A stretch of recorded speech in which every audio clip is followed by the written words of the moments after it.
What's good, YouTube? It's your boy Dean's Controversy Boxing, man, back in the building, man. I appreciate you guys stopping by to holler at me, man. Today, we're finna do a recap, man, of what happened yesterday. My prediction, as I thought, 10th round stoppage by Errol the True Spence Jr., the new unified WBA, IBF, WBC welterweight world champion. But before we do those things, man, I appreciate you guys' support, man. If you would just hit that bell and share my video with anybody that loves boxing. But without further ado, man, the fight started off when the first round, man, they just checking each other out, you know what I mean? Seeing what, they had to adjust to and different things like that. Errol Spence started bringing the pressure towards the second and third round, started hitting the body and breaking the body down. UGAS was responding great. He was responding great with a bunch of good punches, body punches as well, back at Errol.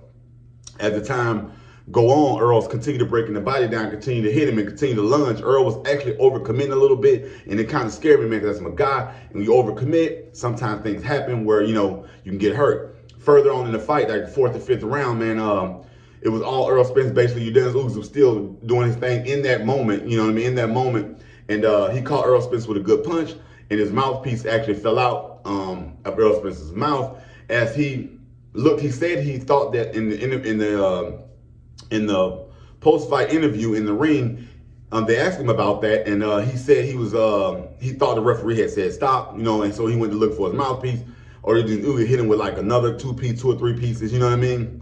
And it made him like wake up like, damn, okay. And then, he hit him with a few more punches, and which really rocked my guy, man, Errol, and almost sent him to the canvas. Had it not been for the ropes holding him up, it would have sent him to the canvas.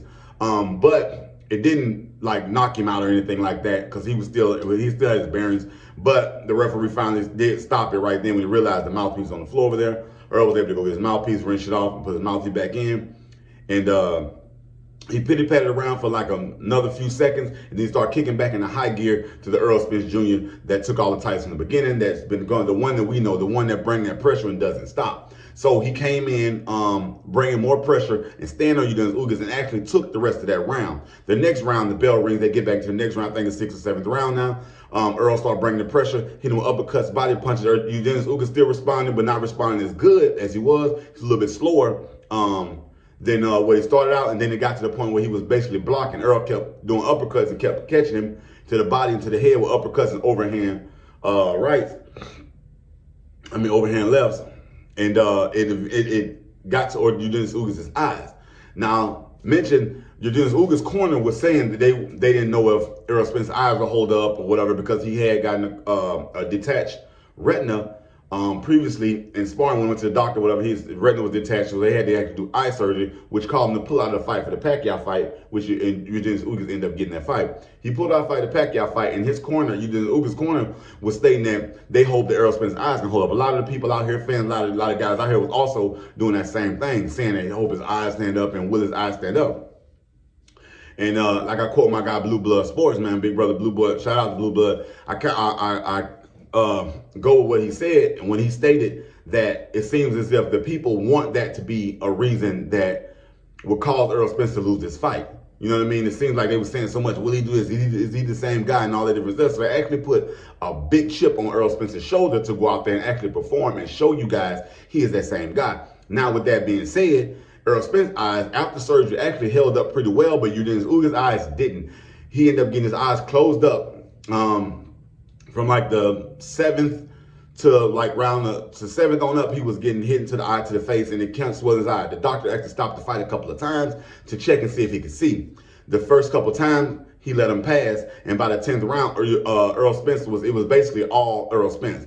UGAS was wincing every time the punch hit him, to the point where he wasn't even boxing anymore. He just didn't want his eye to, I guess, get any worse, or his eye was so painful to the point where, they had to actually stop the fight. He said he wanted to go on, which I take my hat off him. He's a warrior, man. He came to fight, man. And to want to fight like that, man, you are a genuine warrior. UGAS, I take my hat off to you. But ultimately, the eye got him stopped. Actually, he was gonna, if they wouldn't stop that fight, Errol was gonna probably flatline him because of some fact UGAS couldn't even see. Then he had stopped responding with punching and fighting back. So the referee ultimately saw that, sent him to the corner to check with the doctor. The doctor said, no, you cannot fight. No matter how much you want to fight, you cannot see. I cannot allow you to get hurt or damaged permanently in that ring.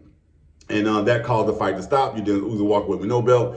Errol the True Spence Jr., 10th round, like I predicted, walked away with 3 titles. That's the WBC, the IBF, and the WBA welterweight world championship belts that he ended up doing. So now he's a 3-belt unified title holder. Before the fight was over, after the fight was over in the interview, as you see on here, but I didn't play the volume. I didn't want to get a copyright strike on them. But as you see, Errol the True Spence Jr. went directly at Terence Crawford. Terence Crawford is the WBA welterweight world champion. That is the only belt left that Errol Spence needs to become the undisputed welterweight world champion. He had been talking about going to get him. He had been talking about cleaning his side of the street. He's cleaned his whole side of the street. He has all 3 titles except for that 1 title. So now he made a statement, told him that I'm coming over there to get that shit. I'm coming to get that belt from you. Be ready. You know what time it is. Recently this morning, when Errol Spence got up after the fight, he posted an Instagram message saying, Instagram message where he had a picture of a big fish, big shark with a Grand Reaper, and it had 4 doors. 3 doors were open with blood in the doors with the 3 straps he gained. The first one was the IBF strap he took from Kell Brook, and then the second was the WBC strap, which he took from Sean Porter. And the third one was the one, of course, he won last night from UGAS, which is the WBA strap. The 4th door was closed with the emblem TC on it, stands for Terence Crawford. And he was knocking on the door saying, you know what time it is, let's do this. I'm coming to get that belt from you. And basically, I'm the big fish, you know what I mean? Cute, funny little comment last night. He had been calling him out in the ring as well, saying he's gonna get that belt. Now the time has come for the big fight. I want to see that fight, and I hope that fight goes down with no hiccups. Hope don't nobody put mandatories in the way and stuff like that that could cause the fight not to come to fruition. We need that fight to come to fruition, man. It's gonna be one of the biggest fights in boxing, man. I believe I'm actually gonna be there, and I won't miss that for the world, man. So if I'm there, of course I will broadcast everything for you guys right there at the fight, you know what I mean? And that's what I'm gonna be trying to do, man. Like I said, I appreciate you guys stopping by, man. But my guy, Errol the True Spence Jr., Dallas, Texas, man. New unified WBC, IBF, WBA, which was gained last night from UGAS, welterweight world champion, man. And he will be coming to see Terence Bud Crawford. And I can't wait till it happens. But until then, man, I appreciate you guys stopping by. Do those 3 things for me, man. Like, subscribe, and hit that bell for updates and notifications of the channel, man. Help support the channel. I would greatly appreciate that, man. And until next time, man, thanks for stopping by again, and I am out.